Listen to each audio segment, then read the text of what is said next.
Have you ever heard of Dragon Ball? I would say it's safe to assume that you have, or at least know someone that has. After watching a lot of Dragon Ball Super recently, I was in the mood for a Dragon Ball game, but which one to pick out of the hundreds that are available. Considering that these videos are called Have You Ever Played, I went with Dragon Ball Revenge of King Piccolo on the Wii, as it's a game I've owned for a while, but I've never actually played.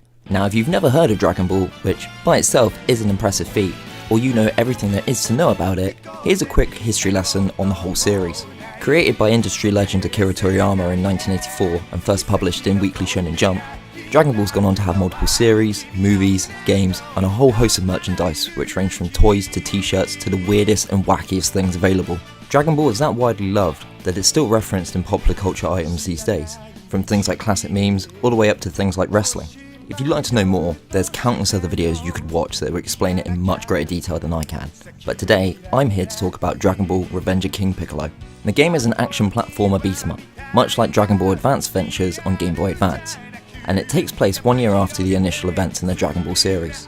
You control Goku, as he fights his way through 9 stages with multiple levels, trying to find the 7 Dragon Balls, defeat the Red Ribbon Army, and finally confront King Piccolo himself. Upon pressing any button and starting a new save file, you can choose between a multiple set of modes, but I'll let Goku explain them. Join me as I fight through the story mode. Join the World Martial Arts Tournament. You can use the Zenny you have to buy stuff here. This is where you can adjust all the game's options. Take a peek through all the game's galleries. Select this to go back to the title screen.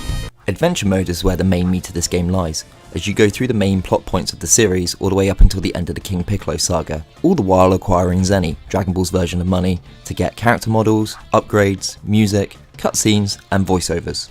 Beginning with a tutorial that teaches you all the mechanics of the game, you're then thrust into 9 stages, each with multiple levels, that cover the major plot points of the series.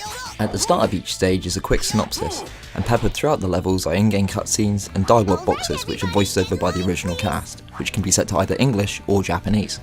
Hey, is this where the fortune fella lives?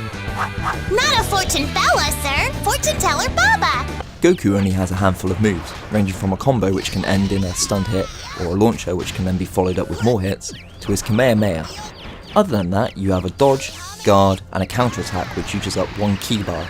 I didn't really ever use the counter-attack though. I mean, it didn't really do much damage, it was just much easier just to keep holding down the block button. And aside from running and jumping, that's about it. You can lock onto different robots which help you get around the level and often throw you into the foreground and background, but there's not much else to the game other than that. The combat can be quite fun, trying to rack up a bigger combo as you can, but the main problem is that the enemies mainly stand around waiting for you to hit them. The bosses are the only ones that actually provide any sort of challenge. And in all honesty, the main challenge of this game is some of the platforming segments. The levels themselves are richly detailed and vibrant, ranging from small and simple left to right affairs, to larger, more complex levels with almost a maze-like quality. Not a lot of the backgrounds are reused, but when it does, it's quite obvious they would have to be, when in levels like the caves and the Red Ribbon base, most things would obviously look the same. And it's the same for the enemies. While they are detailed, there is mainly just palette swaps. You have the guy who fights, the guy who throws bombs, and the thrower goes missiles, and then all it does is change what they look like depending on what level you're on. This goes the same for the robots as well, where the only other outcome is what they do when you actually explode them. This is linked into level design though, with some of them being used to power generators and others being used to crush the floor, while the bomb throwing enemies are mostly used in the Red Ribbon base to blow up some of the walls, allowing you to progress further into the stage. Early on, a lot of the level design was well thought out. The second level ends with you fighting on a raft going down a river, which looks awesome. But as the game progressed, all it meant was that the levels got longer and you were stopped more and more times having to dispatch more waves and waves of enemies. The only other time it changed up was when you got to the World Tournament saga, which basically turned it into a one-on-one Street Fighter game. This in itself isn't so bad, apart from it doesn't follow the rules of the World Tournament, so every time I would ping them towards the outside of the ring, I would expect a ring out, and instead they would just hit an invisible wall. After the World Tournament, it's basically just a load of cutscenes and fights. There's no real levels to play through, and the only time you actually see King Piccolo is the last 4 levels. Considering this game is called Revenge of King Piccolo, and basically only 1/10 of the game actually has him in it, it's a bit misleading. I also would have preferred maybe 1 extra level riding on the Nimbus. You get to do that in Advanced Ventures and it's really fun, but I can understand that it probably would have been harder to implement in this game with a completely different control scheme. And that's about it. There's not really much else to the game, apart from getting S ranks in all the levels to unlock more characters for the World Tournament versus mode. While there is the shop to purchase more unlockables, none of them really entice me. I mean, I don't really want to see the same cutscenes that I've already seen again, and I'm not really bothered about character models that all they do is stand there. I mean, having a look at Shenron in all his 3D glory is pretty cool, but a lot of other games allow you to press different buttons or even make different actions happen, so it's a bit boring. So what would I recommend this game? If you're a fan of Dragon Ball, I think it's quite fun to go over the key moments of the original series, having to actually play through them in real time.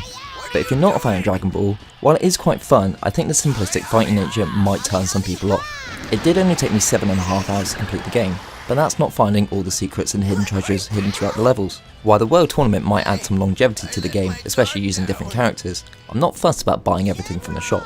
This has however been a welcome change of pace from the usual Dragon Ball games that get made.